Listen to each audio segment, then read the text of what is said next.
Hello everyone, अस्सलाम वालेकुम। आज मैं आपके सामने एयरफोर्स के रिटन टेस्ट के बारे में कुछ इन्फॉर्मेशन लेके आया हूं। मैं यहां पे आपको बताऊंगा कि एयरफोर्स का टेस्ट किस तरह का होता है और उसको किस तरह से पास किया जाता है, क्योंकि उसको पास करने के लिए कुछ ट्रिक्स की ज़रूरत होती है और वो ट्रिक्स मुझे पता है जो मैं आज आपके सामने शेयर करूंगा। बिकॉज मैं 3 टाइम्स इस टेस्ट के अंदर अपीयर हुआ हूं और मैंने 3 टाइम्स ही इस टेस्ट को पास किया है। तो मैं यहाँ पे आपको वो टिप्स बताऊंगा जिसको करके आप इंशाल्लाह इस रिटन टेस्ट के अंदर सुरखरू होंगे और कामयाब होंगे। तो सबसे पहले चलिए हम देखते हैं कि ये जो एयरफोर्स का टेस्ट है वो कब होता है और किस तरह होता है। एक्चुअली आप लोग अब इस बात के मुंतजर हैं, आप लोगों ने एयरफोर्स के टेस्ट के लिए अप्लाई कर दिया, आप लोगों को एक लेटर मिल चुका होगा जिसके ऊपर लिखा हुआ जाए कि आपने सुबह 7 बजे, सुबह 9 बजे या इतने बजे आपने सिलेक्शन सेंटर पहुंच के अपना टेस्ट देना है। तो उस पर सबसे पहले आपने क्या करना है, सिलेक्शन सेंटर पे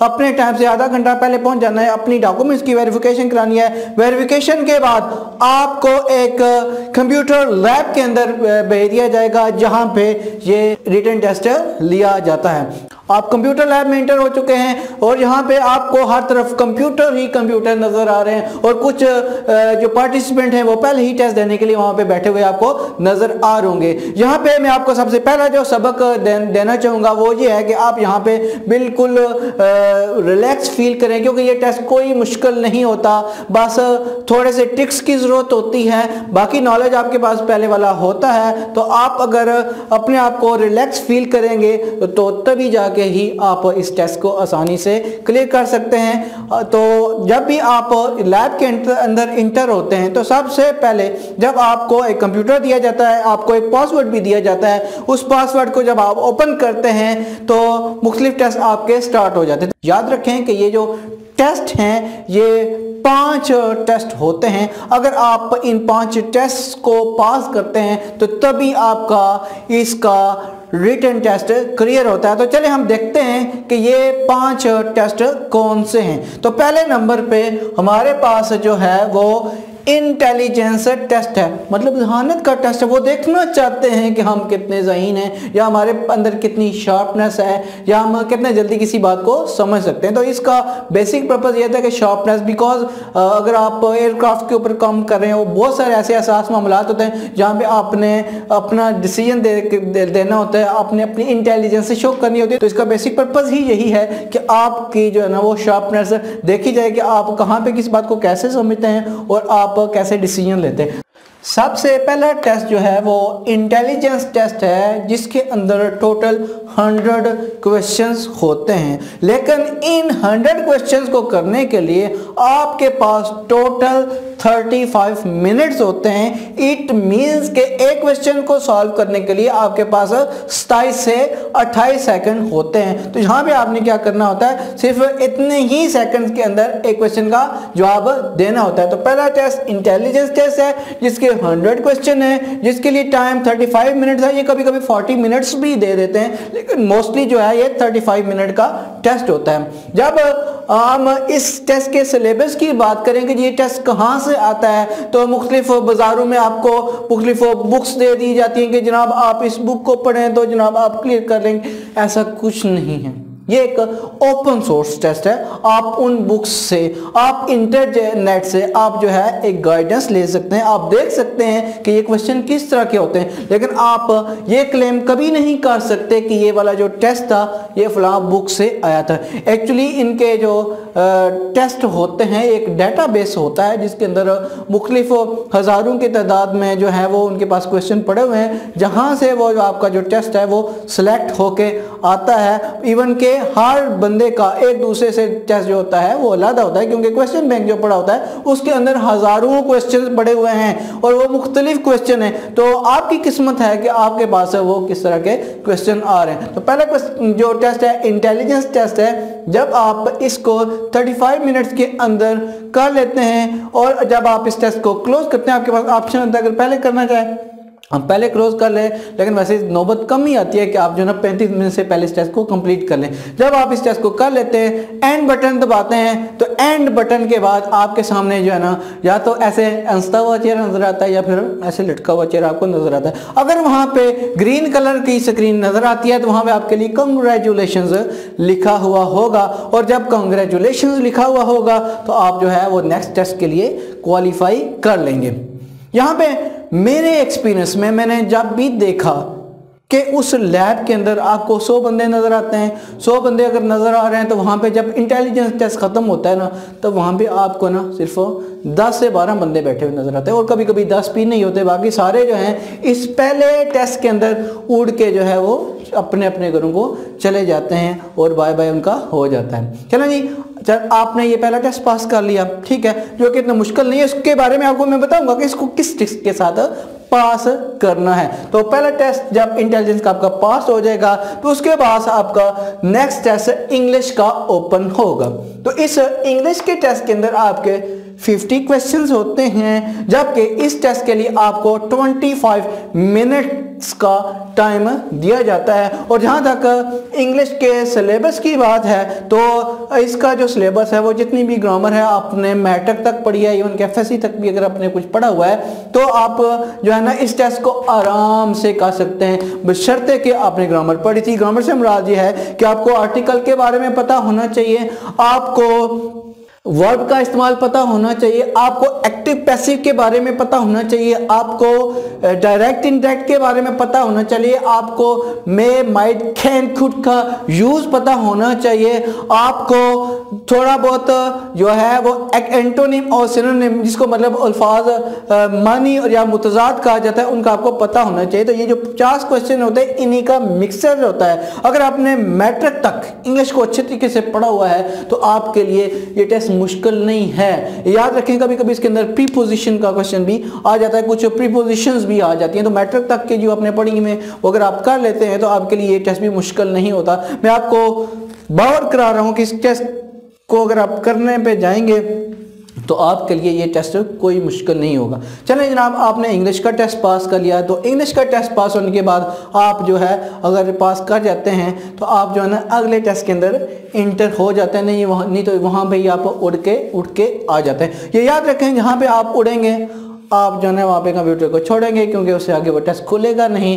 कंप्यूटर कहेगा अगर मेरी जान छोड़ो और यहाँ से आप चले जाओ। तो इंशाल्लाह आप कंप्यूटर आपसे नहीं कहेगा कि आप जो है ना मेरी जान की छोड़ के जाए, आप इंशाल्लाह उसे अगले टेस्ट के अंदर इंटर हो जाएंगे। तो नेक्स्ट तीसरे नंबर पे जो है वो फिज़िक्स का टेस्ट है, जिसके 25 क्वेश्चन होते हैं और उसके लिए 15 मिनट्स का टाइम दिया जाता है। याद रखें कि 25 क्वेश्चन और उसके लिए 15 मिनट्स का टाइम। और जहाँ तक इस टेस्ट के सिलेबस की बात है कि फ़िज़िक्स के क्वेश्चन कहाँ से आते हैं, तो आप लोग याद रखें कि मैट्रिक लेवल तक अगर आपने फिज़िक्स अच्छे तरीके से पढ़ी है तो आपके लिए टेस्ट बिल्कुल मुश्किल नहीं है। वैसे मैंने देखा है कि ये जो इनके पास जो क्वेश्चन बैंक पड़ा हुआ है फिज़िक्स का, ज़रा ये क्वेश्चन जितने भी बने हुए हैं ये क्वेश्चन बैंक बना हुआ है, ये बन चुका है। ये 8 दफ़ा कम ही चांसेस होते हैं कि नया क्वेश्चन बैंक बना जाए, उसके अंदर ऐड हो सकते हैं पहले वाले के अंदर, लेकिन ये क्या है हज़ारों के अंदर में फिज़िक्स के भी क्वेश्चन पड़े हुए हैं। तो ये जो क्वेश्चन है, मेरा जो एक्सपीरियंस है वो ये है कि अगर पंजाब टेक्स्ट बुक बोर्ड की जो मैट्रिक की बुक है अगर आप उसको पढ़ लें तो मोस्टली आपको सेम वर्डिंग के साथ भी वो क्वेश्चन आपको नज़र आ जाते हैं। आपको यहाँ पे जो है ना बिल्कुल घबराने की बात नहीं है, क्योंकि ये जो क्वेश्चन होते हैं अगर आपने कोई और किसी और जगह से पढ़ा हुआ है तो कोई मसला नहीं है, क्योंकि बेसिक थेरीज बेसिक बातें तो वही हैं फिजिक्स की। कि न्यूटन का कानून क्या है कि या अगर आ जाए जी कि फोर्स की यूनिट क्या है तो न्यूटन है, वो बेशक पंजाब के बुक में दी गई हो, बेशक वो सिंध के अंदर दी गई हो, बेशक वो केपी के अंदर दी गई हो, सब के अंदर ये टेस्ट जो है वो एक ही तरह का होता है। इसलिए अगर आपने मैट्रिक की पढ़ी हुई है पंजाब टेक्स्ट बुक की तो वेल एंड गुड, अगर नहीं भी पढ़ी हुई तो कोई बात नहीं है। आप जो है ना आप अपनी जो मैट्रिक की बुक है आपने जो पढ़ी थी, ये याद रखें आपने अपनी जो बुक पढ़ी थी उसको पढ़ें। बाकी ये जो आपको बाजार के अंदर से मुख्तलिफ MCQ की बुक्स पर मिलती हैं, कोई जो है ना तैयारी के लिए बुक्स पढ़ती हैं, उनके पीछे खुदारा ना पढ़ें। आपने जो बुक पढ़ी थी उसको आप देखेंगे, आपको तो वैसे ही बहुत सारी चीज़ें जो ना वो याद आ जाएंगी, और जब आप टेस्ट के लिए बैठेंगे तो आप अपनी उस क्लासरूम में आप अपनी बुक के अंदर पहुंच जाएंगे। ठीक है जनाब, तो ये था टेस्ट नंबर 3। इस टेस्ट को आप क्लिक करते हैं तो उससे नेक्स्ट वाला जो टेस्ट है वो मैथमेटिक्स के लिए। याद रखें कि ये जो मैं आपको पैटर्न बता रहा हूँ रिटन टेस्ट का, ये एरो ट्रेड्स के लिए, जितने भी एरो ट्रेड्स हैं उनका ये पैटर्न ये वाला है, क्योंकि बाकी कुछ और भी ट्रेड्स हैं जिनके जो ना मैथ और फिजिक्स के टेस्ट नहीं होते। तो ये जो एरो ट्रेड्स हैं इवन के पोस्ट वालों के लिए भी इस तरह ही है कि ये जो मैथमेटिक्स वाला जो हो टेस्ट है इसके अंदर भी 25 क्वेश्चंस होते हैं और उनके लिए भी 15 मिनट ही मीन 15 मिनट ही दिए जाते हैं। और जहाँ तक इसके सिलेबस की बात है तो मैट्रिक लेवल तक की जो मैथ है अगर आपको अच्छे तरीके से आती है तो आप क्या कर सकते हैं, फर्स्ट इक्वेशन सेकंड इक्वेशन ब्ला ब्ला, तो आप क्या करते हैं आराम से इस टेस्ट को कर सकते हैं। ये आपके लिए बिल्कुल मुश्किल नहीं है। अगर आपने मैट्रिक में अच्छे तरीके से मैथ को पढ़ा था तो आप क्या करेंगे, इन 25 क्वेश्चन को जो 25 क्वेश्चंस हैं इनको आराम से कर लेंगे इंशाल्लाह। तो वहाँ सिलेबस में मैंने यहाँ पे लिखा जी कि पंजाब में तो ये ऐसे ही है कि ये भी जो क्वेश्चन बैंक मैंने देखा है कि ये जो मैथ के क्वेश्चन हैं वो जो क्वेश्चन बैंक बनाया गया है उसके अंदर ज़्यादा जो क्वेश्चन हैं वो पंजाब टेक्स्ट बुक बोर्ड की जो बुक है उसके अंदर से आए हुए हैं। तो ठीक है ना, तो ये तो आपके एकेडमिक से रिलेटेड से कुछ टेस्ट स्टार्ट के अंदर, जैसे इंटेलिजेंस टेस्ट था, उसके बाद आपका इंग्लिश का टेस्ट था और फिर पर्सनैलिटी टेस्ट था, चौथे नंबर पे मैथमेटिक्स का टेस्ट है और पाँचवें नंबर पे पर्सनैलिटी टेस्ट है, जिसके साथ कभी कभी BARSP लिख के लिया जाता है और लोग परेशान हो जाते हैं कि ये किस चीज़ का टेस्ट है। तो ये याद रखेंगे ये एक पर्सनैलिटी किस्म का टेस्ट है जिसके अंदर आपको ऑब्जर्व किया जाता है। असल में देखना होता है कि आपकी पर्सनैलिटी किस तरह की है, आप किस तरह का आप ज़हनियत के मालिक हैं। तो ये याद रखें इस टेस्ट के अंदर 100 क्वेश्चन होते हैं। इंटेलिजेंस के अंदर भी 100 क्वेश्चन है, इसके अंदर भी आपके 100 क्वेश्चन है। और उसके टाइम की अगर हम बात करें तो यहाँ पे 35 मिनट्स मैंने लिखा हुआ है, 35 मिनट है और कभी कभी ये 30 मिनट भी देख लेते हैं क्यों आपने जल्दी जल्दी से इन क्वेश्चंस का जवाब देना होता है। ये थोड़े से साइकोलॉजिकल किस्म के क्वेश्चन होते हैं, इसकी तैयारी को आपको ज़रूरत नहीं है आपके लिए। अगर हम बात करें कि इसके अंदर सिलेबस कौन सा है तो सिलेबस क्या जी कि आपकी पर्सनैलिटी ये खुद सिलेबस है। और आपका जो रिलीजन है, आपके जो रिलीजियस व्यूज़ हैं वो जो है आपके जो ना आपको जो पता होने चाहिए। तो अगर आप ये बातें आपको पता हैं तो आप क्या करते हैं कि ये जो पर्सनैलिटी टेस्ट है उसको आराम से पास कर लेते हैं। एक्चुअली फोर्सेस के अंदर एक्सट्रीमिज़म जो चीज़ें हैं, एक्सट्रीम जो चीज़ें हैं, बेशक कोई जो एक्सट्रीमिस्ट हो रिलीजन के हवाले से एक्सट्रीमिस्ट हो, किसी और मामले में कोई बंदा जो एक्सट्रीमिस्ट हो तो उस बंदे की फोर्सेस में कोई जगह नहीं है। तो ये याद रखें जब भी आप इस पर्सनैलिटी टेस्ट के ऊपर जाएं तो आप क्या करें, एक दरमियाना रवैया रखें। ठीक है, आपको बिल्कुल ऐसे नहीं सोचना चाहिए कि आपको कहा जी कि फ़लाँ बंदा है दूसरे सेट का बंदा है तो आपके सामने आ जाएगा तो आप ये नहीं कहेंगे कि आप जो है ना उसको किस तरह मार देंगे, क्या करेंगे, नहीं, कुछ भी नहीं। आपको जो है ना एक दरमियानी राह आपको लेनी पड़ती है। मैं आपको एग्जांपल लेता हूँ कि सेक्टेरियनिज़म के मामलात कुछ होते हैं, नाजुक मामलात होते हैं। तो फॉर एग्जांपल आपसे अगर कहा जाए कि आपके साथ एक बंदा बिल्कुल, फॉर एग्जांपल आप बिलीव करते हैं जी कि आप हनफी बिलीफ के मालिक हैं, आपके साथ एक अहले तशी जो हैं आपके कोलीग हैं, तो क्या आप उनके साथ खड़े होकर नमाज़ पढ़ सकते हैं या नहीं पढ़ सकते? ठीक है, तो आपसे हो सकता है कि 4 ऑप्शन पूछ लें, पढ़ सकते हैं, नहीं पढ़ सकते हैं, या मैं जो पढ़ने के लिए मेरे साथ आएगा हमारी मस्जिद में आएगा उसको तो मैं छोड़ूंगा नहीं। इस तरह के कुछ एक्सट्रीमिस्ट किस्म के सवाल होते हैं। तो ये याद रखें कि फोर्सेस के अंदर एक म्याना रवि होती है, ये लोग सारे मिल के करते हैं। इवन के मैंने देखा है साथ नमाज़ पढ़ी है, मुख्तलिफ सेक्ट वाले जो ना साथ खड़े होकर नमाज भी पढ़ लेते हैं। ये एक नाजुक मसला था, ये एक छोटी सी बात थी, ये मैं आपको एग्जाम्पल दे रहा हूँ। तो यहाँ पर आपने क्या करना है, बी पॉजिटिव आप रहें, अपनी पर्सनैलिटी के बारे में आप बातों को कुछ अच्छे तरीके से बताएँ। तो आप क्या करेंगे, आप जब उस बात को इस टेस्ट के लिए अपीयर होंगे तो आपके लिए टेस्ट मुश्किल नहीं होगा। सिर्फ जो ना आपने ज़्यादा इन चीज़ों की तरफ ज़्यादा जी भी नहीं करनी और ज़्यादा ना भी नहीं करनी। तो आप क्या करेंगे, अगर ऐसे रहेंगे तो आपका ये जो पर्सनैलिटी टेस्ट है वो आपका पास हो जाएगा। इसमें आपसे ये नहीं पूछा जाता कि जेलम किधर है, लंदन किधर है, आजकल जो है वो अमेरिका का जो है वो सदर कौन है, ऐसी बातें बिल्कुल नहीं पूछी जाती। वो आपसे जनरल बातें पूछते हैं कि आप जो है ना, आप फॉर एग्जांपल क्वेश्चन हो जाए कि आपको गुस्सा कितना आता है, आपसे एक ऑप्शन दिया होगा जी कि बहुत ज़्यादा आता है, थोड़ा सा कम आता है, बिल्कुल नहीं आता, या इस तरह के बिल्कुल 4 क्वेश्चन है। अब ये एक और बात बिल्कुल भी नहीं याद रखना कि मुझे जो है ना बुरा काम देके गुस्सा नहीं आता, ऐसे किधर होता है। फॉर एग्जांपल जी आपको ख्वाब आते हैं, बंदा कहे जी ख्वाब मैं क्यों बताऊँ, मुझे ख्वाब नहीं आते, ऐसा नहीं कुछ करना। आपको जो सच बात है, जो आपको अच्छी लगती है, आप उस हिसाब से आप उसका जवाब देंगे। तो ठीक है जनाब, तो पहला टेस्ट आपका इंटेलिजेंस टेस्ट था, दूसरा टेस्ट आपका इंग्लिश का टेस्ट था, तीसरा आपका फिजिक्स का टेस्ट था, चौथा आपका मैथमेटिक्स का टेस्ट था, और सबसे लास्ट पे आपका पर्सनैलिटी टेस्ट था। जब आप इन सारे टेस्ट को पास कर लेते हैं तो कंप्यूटर के ऊपर एक प्यारी सी ग्रीन किस्म की जो ना एक पट्टी आती है, जिसके ऊपर जो ना ऐसे जो ना सामने लिखा होता है जी कंग्रेचुलेशंस। तो आप कंग्रेचुलेशंस जो ना पढ़ते हैं और उठ के खड़े हो जाते हैं, और आपका दिल तो कंग्रेचुलेशंस दे के वैसे ही बाग बाग हो चुका होता है। तो ये याद रखेंगे, आजकल के सिनेरियो में जो लोग भी टेस्ट पास कर लेते हैं उसी दिन उनका जो है सिलेक्शन सेंटर के ऊपर जो है वो एक मेडिकल का जो प्रोसेस है वो हो जाता है, उनका मेडिकल हो जाता है। जो लोग मेडिकल के अंदर क्लियर करते हैं, साथ ही जो है उनका एक इंटरव्यू लिया जाता है जिसके अंदर उसकी पर्सनैलिटी से रिलेटेड या कुछ और बातें पूछी जाती हैं। वो भी कोई इतना मुश्किल नहीं है, आप उसकी टेंशन ना बिल्कुल लें, ठीक है जनाब। तो ये सारा कुछ करने के बाद आपका जो है आपको घर भेज दिया जाता है और कहा जाता है जी कि फाइनल मेरिट जब आपका बन के आएगा तो आप लोग जो है वो ट्रेनिंग सेंटर पे बुला लिए जाएंगे। तो आप इन चीज़ों को देखें अगर, तो आप आराम से इस टेस्ट को पास कर सकते हैं। अब मैं आपको 1 बाय 1 बताऊंगा कि ये जो टेस्ट होते हैं ये किस तरह के होते हैं और इनको किस ट्रिक के साथ पास किया जाता है। तो सबसे पहले वाला जो ट्रिकी टेस्ट है वो इंटेलिजेंस टेस्ट है। मैं उसके बारे में आपको ये बताऊंगा कि उसको आपने कैसे पास करना है। तो ऑल पार्टिसिपेंट्स ये याद रखें कि जो आपका एयरफोर्स के रिटन टेस्ट में इंटेलिजेंस टेस्ट है उसके अंदर टोटल जो है 100 क्वेश्चन है, और ये जो 100 क्वेश्चन है ये 2 तरह के होते हैं। एक जो है वर्बल होते हैं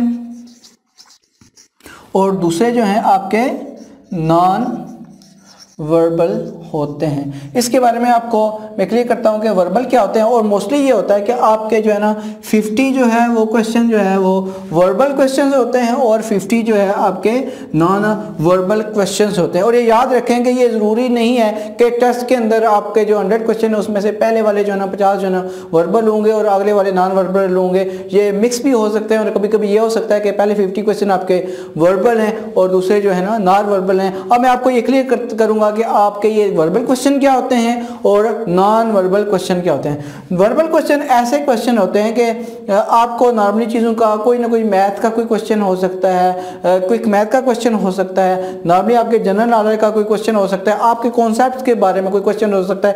वर्बल क्वेश्चन कुछ इस तरह के होते हैं कि क्वेश्चन ऐसे लिखा होता है, लिखा हुआ है जी के फाइंड द डिफरेंस। यहाँ पे आपके सामने 4 ऑप्शन कुछ इस तरह के लिखे होंगे, जैसे फॉर एग्जाम्पल हम ले लेते हैं ऑप्शन नंबर 1 क्रिकेट है, ऑप्शन नंबर 2 जो है वो फुटबॉल है, ऑप्शन नंबर जो 3 है वो आपका वॉलीबॉल है, जबकि ऑप्शन नंबर 4 जो आपका है वो बैडमिंटन है। तो ये बात आपने देखनी है कि इन चारों बातों में से कौन सी बात जो है या कौन सी चीज़ जो है वो डिफरेंट है। और ये डिफरेंट आपने ये जो डिफरेंट वर्ड है आपने 27 से 28 सेकंड के अंदर ढूंढना होता है। और इन्हीं 27 से 28 सेकंड के अंदर आपने ये डिफरेंस ढूंढ के यहाँ पे राइट आंसर के ऊपर टिक करना होता है। माउस के साथ आप वहाँ पे क्लिक करते हैं। तो यहाँ पे चूँकि आप ये याद रखें कि क्रिकेट जो है वो भी बॉल से खेली जाती है, फुटबॉल भी जो है वो एक बॉल से खेला जाता है, जो वॉलीबॉल है वो भी एक बॉल से खेला जाता है, लेकिन जो बैडमिंटन होता है वो एक शटल कॉक से खेला जाता है। तो ये एक डिफरेंस बन सकता है। ये याद रखें कि स्पेसिफिक रूल नहीं है, कुछ और बातें भी हो सकती हैं, लेकिन यहाँ पे हम चले ये सोचते हैं कि क्योंकि बैडमिंटन जो है शटल से खेली जाती है वो एक डिफरेंट चीज़ है। तो यहाँ पर हम क्या करेंगे कि इसके ऊपर क्लिक करेंगे, यहाँ पर ब्लैक टिक करेंगे तो ये यहाँ पर ब्लैक हो जाएगा। ये क्वेश्चन के बाद आप क्या करेंगे, नेक्स्ट के ऊपर क्लिक करेंगे तो आप अगले क्वेश्चन के ऊपर याद चले जाएंगे। ये बात याद रखें, जब तक आप नेक्स्ट नहीं करेंगे तो आपका ये क्वेश्चन सेव नहीं होता। आप इसके ऊपर क्लिक करके अगले क्वेश्चन की तरफ चले जाएंगे तो आपका ये वाला जो क्वेश्चन है वो एक्सेप्ट हो जाएगा। ठीक है जी। फिर इसी में मैं एक और एग्जांपल नॉन वर्बल की आपके वर्बल की एक और एग्जांपल मैं आपके सामने रखूंगा। फॉर एग्जांपल मैथ के हवाले से एक इस तरह का क्वेश्चन हो जाता है जी के 1 5 9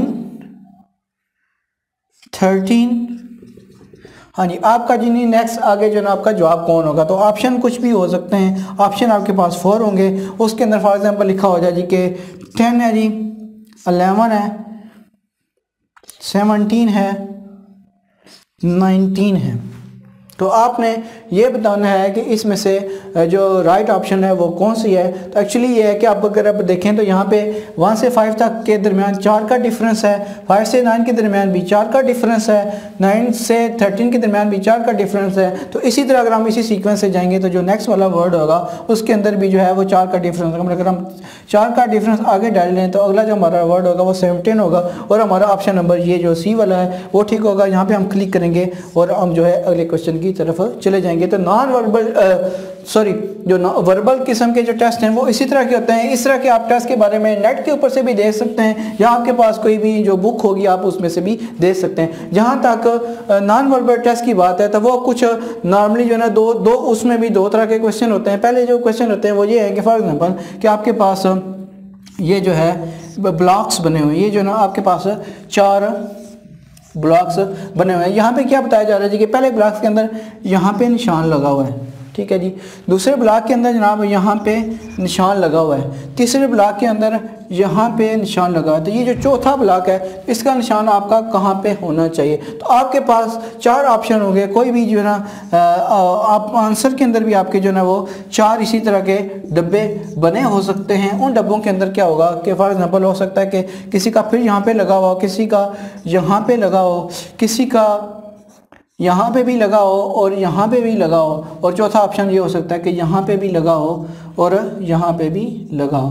तो आपने ये देखना है कि हम मेरा जो आंसर होगा वो कौन सा वाला होगा। आप अगर देखें गौर से देखें तो पहले जो बॉक्स था उसमें ये निशान यहाँ पे था, दूसरे बॉक्स में ये निशान यहाँ से शिफ्ट होके इधर चला जाता है, तीसरे में यहाँ पे शिफ्ट हो जाता है और चौथे में इसका मतलब है कि यहाँ पे होना चाहिए। तो हम ये ढूंढेंगे कि कहाँ पे जो है ये वाला निशान है। तो ये देखेंगे पहले वाला जो आपका निशान है वो यहाँ पे है, तो हमारा जो आंसर राइट आंसर होगा ये वाला होगा। यहाँ पे आपने ट्रिक देखनी है कि आपने ये देखना है कि जल्दी जल्दी, क्योंकि आपने आंसर जो है 27 से 8 सेकंड्स के अंदर देखना होता है। तो आपने क्या करना है कि देखिए एक एक वाली बात है, इट मीन्स कि एक किस में है, एक इसमें एक इसमें, इट मीन्स कि हमारा जो आंसर है वो जो है किस में होगा, जिसके अंदर एक एक वाला है, जिसके अंदर 2 लगे हुए वो नहीं होगा। इसका मतलब इसमें है या इसमें है। तो हमने क्या देखना है, क्योंकि ये देखें ऐसे क्लॉकवाइज वापस आ रही है, क्या हो रहा है एक क्लॉक की शक्ल में ये जो ना ये निशान जो है ना वो जो है ना घूम रहा है। इसका मतलब है कि आपका ऑप्शन ये है। तो ये आपकी ट्रिक होगी। जैसे मैंने स्टार्ट में आपके सामने जिक्र किया था कि मैं आपको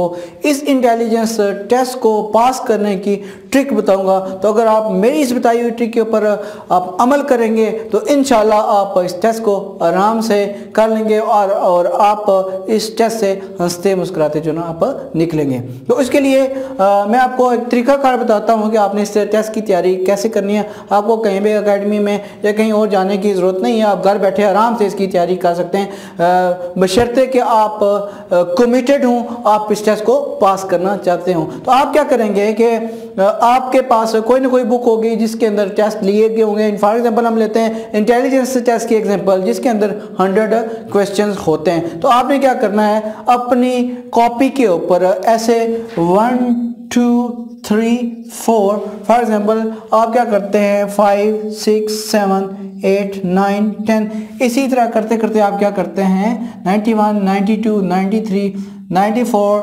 95 96 97 98 99 100। आप क्या करेंगे 100 नंबर्स लिख लेंगे, क्योंकि इंटेलिजेंस टेस्ट के अंदर 100 जो है ना क्वेश्चन दिए गए होते हैं। आप क्या करेंगे, ये लिखने के बाद आप क्या करेंगे टेस्ट नंबर 1 को खोलेंगे।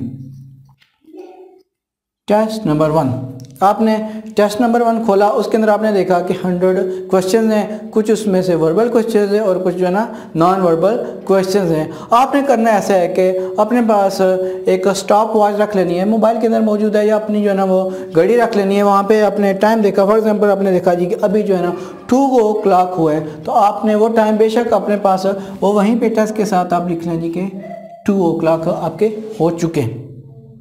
इसके बाद आपने क्या करना है कि ये लिखने के बाद आपने टेस्ट को खोल लेना है, स्टॉप वॉच ऑन कर लेनी है, जो कुछ भी टाइम था आपने टेस्ट स्टार्ट किया तो आपने क्या करना है उधर से देखते हुए उसके आंसर जो है लिखते जाना है। फॉर एग्जांपल पहले का ऑप्शन नंबर बी है, 2 का ऑप्शन नंबर डी है, 3 का ऑप्शन नंबर ए है, 4 का ऑप्शन नंबर सी है। ऐसे करते करते आपने 100 जो है ना क्वेश्चन कर लेने हैं। हो सकता है आप पहला टेस्ट करें तो आपको इस टेस्ट के ऊपर 55 मिनट लग जाएँ, ठीक है ना। तो आपने क्या करना है, ये टेस्ट चेक कर लेना है उसके बाद के वाकई जो मैंने आंसर लिखे थे वो ठीक थे या नहीं थे। फिर जनाब आपका डे 1 था, डे 2 के ऊपर आपने क्या करना है, डे 2 के ऊपर आपने क्या करना है, टेस्ट नंबर 2 खोल लेना है।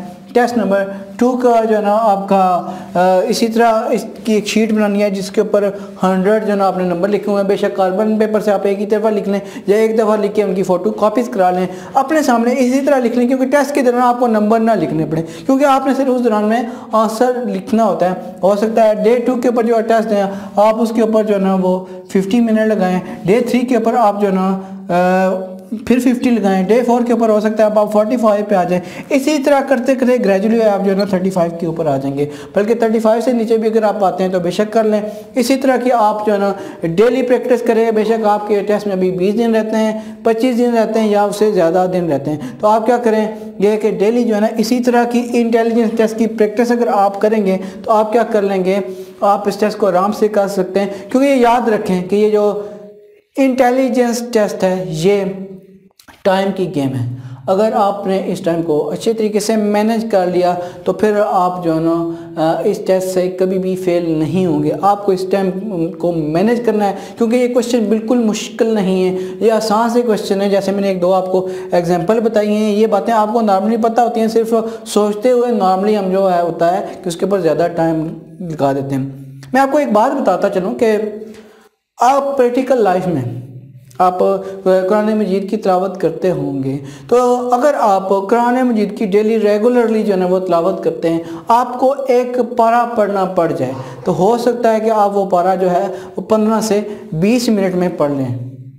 लेकिन अगर आपने पिछले कुछ अरसे में, पिछले 5-6 महीने के अंदर या साल के अंदर बहुत कम तिलावत की, आपने डेली तिलावत नहीं की, वही बंदा आप अपनी बात कर रहे हैं, अगर आपने कुछ अरसे के लिए छोड़ी थी तो हो सकता है कि उस अरसे के बाद अगर आप एक पारा पढ़ने के लिए बैठ जाएं तो आपको उस पारा पढ़ने के लिए 25 से 30 मिनट लग जाएं। इट मीन्स कि आपका टाइम जो है वो डबल हो गया। उसकी वजह क्या थी कि आपका रिदम नहीं बना हुआ था, ठीक है। अगर आपका रिदम बना हुआ हो तो आप जो है उस चीज़ को आराम से कर लेते हैं, आप कम टाइम में कर लेते हैं। तो जहाँ पे भी आपको इस रिदम को बनाने की ज़रूरत है, अगर आपका ये रिदम बन गया, आपको टाइम मैनेजमेंट आ गई, तो मैं आपको श्योरिटी देता हूँ कि आप इस टेस्ट में कभी भी फेल नहीं होंगे और आप इस टेस्ट को हंसते हुए करके पास होकर खुशी खुशी जो है ना वो लैब से बाहर निकलेंगे।